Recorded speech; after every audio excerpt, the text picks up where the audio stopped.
बिस्मिल्लाहिर्रहमानिर्रहीम, अस्सलाम वालेकुम, वेलकम टू माय चैनल दावत इस्लाम। मैं हूं आपका दोस्त शफकत अली ऑफिशियल। उम्मीद करता हूं कि आप सब लोग ईमान के आला दर्जे पे होंगे। सूरतुल अल नाम के या नंबर 67 का तर्जुमा, हर खबर के जोर में आने का एक वक्त मुकर्रर है, अन करीब तुमको खुद अंजाम मालूम हो जाएगा।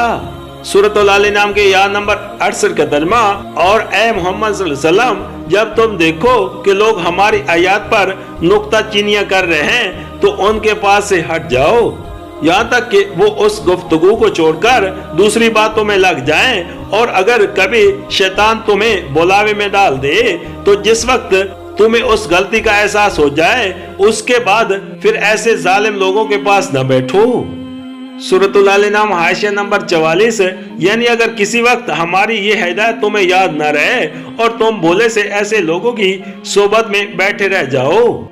सूरतुल अल नाम के या नंबर 69 का तर्जुमा, उनके हिसाब में से किसी चीज की जिम्मेदारी परहेजगार लोगों पर नहीं है, अलबत्ता नसीहत करना उनका फर्ज है, शायद कि वो गलत रवि से बच जाएं। सूरतुल अल नाम हाशिया नंबर 45, मतलब यह है कि जो लोग खुदा की नाफरमानी से खुद बचकर काम करते हैं उन पर नाफरमानों के किसी अमल की जिम्मेदारी नहीं है, फिर वो क्यों खामखा उस बात को अपने ऊपर फर्ज कर लें कि उन नाफरमानों से बहस व मुनाजरा करके जरूर उन्हें कैल करके ही छोड़ेंगे और उनके हर लगो महमल इतराज का जवाब जरूर ही देंगे, और अगर वो नहीं मानते हो तो किसी न किसी तरह मनवा कर ही रहेंगे।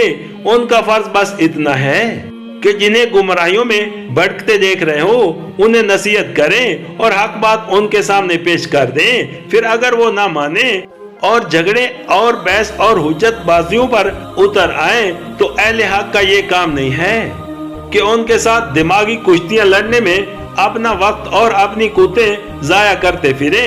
जलालत पसंद लोगों के बजाय उन्हें अपने वक्त और अपनी कुतों को उन लोगों की तालीम और तरबियत और इस्लाह और तलकीन पर सर्व करना चाहिए जो खुद तालिब हक हों।